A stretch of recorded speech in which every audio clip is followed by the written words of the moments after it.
আসসালামু আলাইকুম। সবাই কেমন আছেন? আশা করি সবাই সুস্থ এবং ভালো আছেন।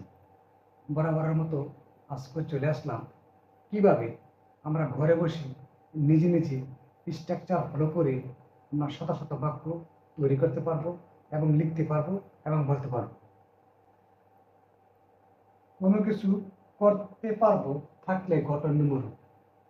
যদি বাক্যে কখনো থাকে কোনো কিছু করতে পারবো, তাহলে আমার বাক্য গঠন করব subject plus will be able to plus ভার্বের প্রেজেন্ট ফর্ম প্লাস অবজেক্ট অথবা এক্সটেনশন, মানে কি আমি তাই। তারপরে will be